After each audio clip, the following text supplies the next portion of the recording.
स्वागत है हॉरर की दुनिया में। फॉलो खोनी बनते और एंजॉय करो दिल दहला देने वाली हॉरर स्टोरीज।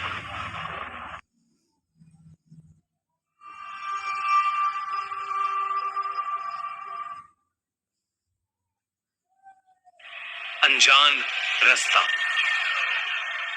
मेरा नाम पवन है और मेरे साथ एक घटना तब हुई थी जब मैं 21 साल का था।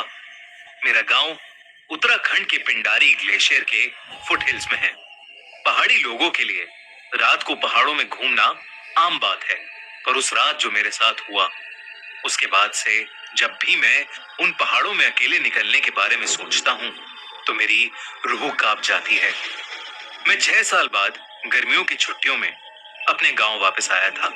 मेरे आने की खुशी में मेरे बचपन के दोस्तों गिरदा और देव ने डिसाइड किया कि हम पिंडारी ट्रैक के नीचे वाले पहाड़ के झरने पर जाकर सेलिब्रेट करेंगे। हमने अगली सुबह ट्रैक शुरू किया। वो ट्रैक 8 घंटे का था और रास्ता बेहद खूबसूरत था। आधे से सोचा कि थोड़ी देर आराम कर लें। वो जगह बहुत ही शांत थी और वहां कई सारे छोटे रास्ते थे जो अलग अलग पहाड़ों तक जाते थे। हमने गाने चलाते चलाते लंच किया और थोड़ी देर में ही हमारी आंख लग गई। लेकिन कुछ देर बाद अचानक मेरे कानों में किसी बच्चे की आवाज आई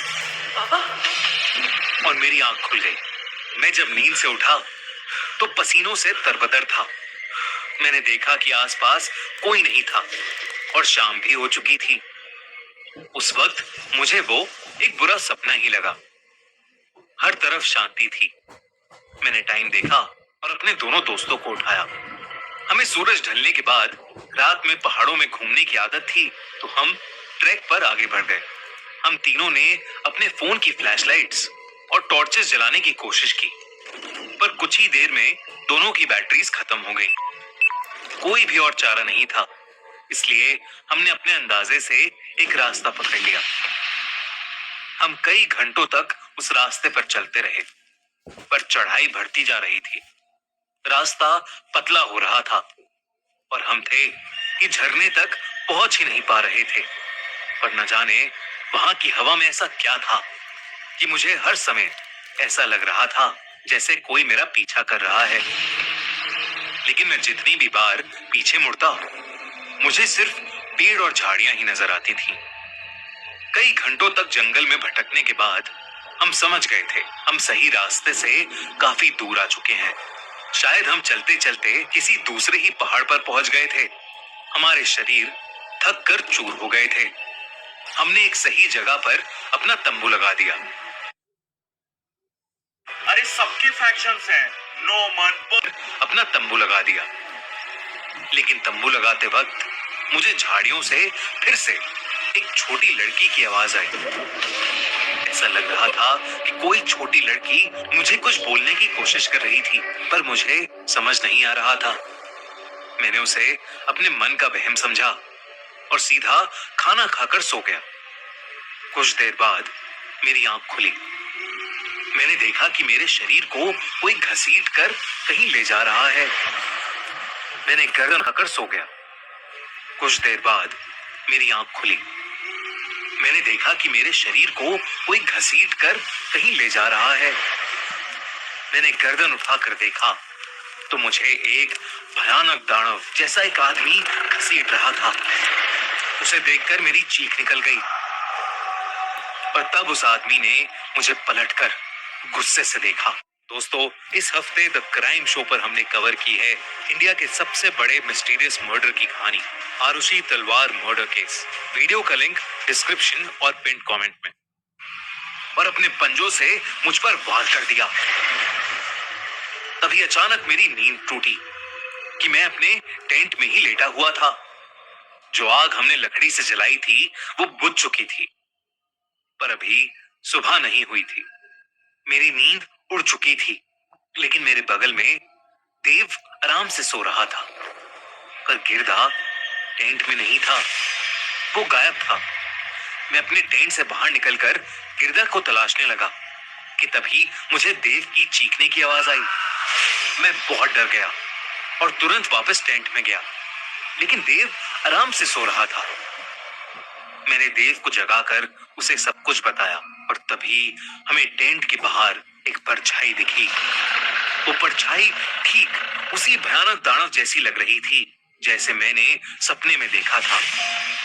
देव की डर के मारे चीख निकल गई और उस दानव ने अपने पंजों से उस टेंट को चीर दिया और उस फटे हुए टेंट से अब वो साफ साफ दिखाई दे रहा था।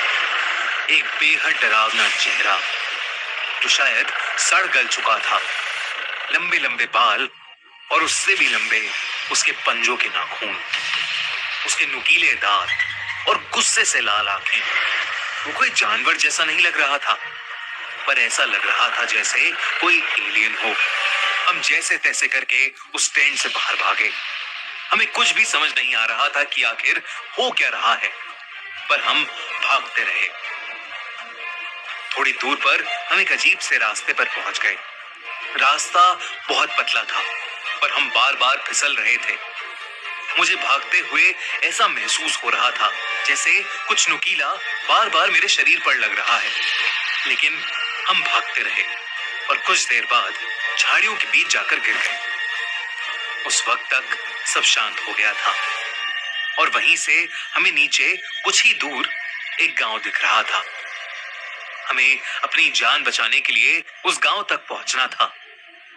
तब मेरी नजर देव की शर्ट पर गई। उससे खून बह रहा था। उसी तरीके से मेरा भी खून बह रहा था। हमारे शरीर पर सैकड़ों कट्स लगे हुए थे। ऐसा लग रहा था कि जैसे किसी ने हमें बुरी तरह नोचा हो। तभी हमें उसी दानव की गुहार सुनाई दी जो झाड़ियों के दूसरी तरफ से आ रही थी। हम अपनी बची कुची जान लगाकर वहां से भागे। हम तब तक भागते रहे जब तक हमारा शरीर बेजान नहीं हो गया।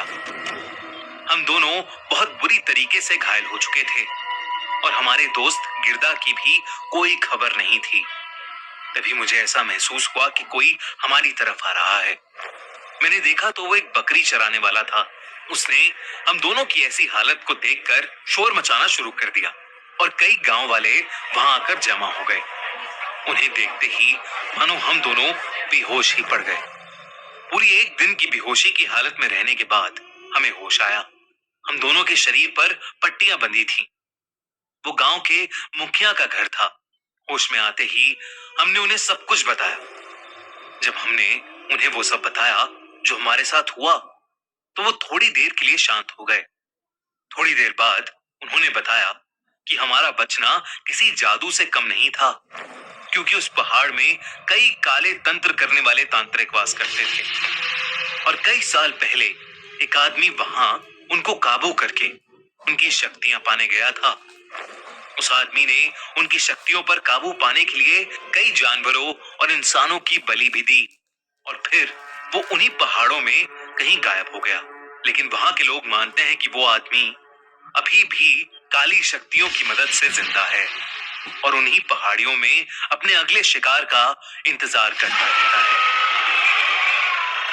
मुखिया ने बताया कि गांव की एक लड़की खेलते खेलते वहां गलती से चली गई थी और फिर वो कभी नहीं लौटी। माना जाता है कि उस आदमी की आत्मा ने वहां उस लड़की की बलि दे दी, पर आज भी अगर कोई वहां जाता है तो उसके साथ भी वही होता है। उस मुखिया की बात सुनकर हमारा दिल दहल गया।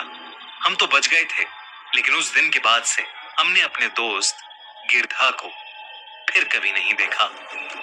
उसका सदमा आज भी हमें सताता है। मैं अब कभी भी अनजान पहाड़ों में घूमने नहीं जाता और खुद से ऐसा कोई रास्ता नहीं पकड़ता जिसके बारे में मुझे पहले से पता ना हो। द क्राइम शो की हमारी इस नई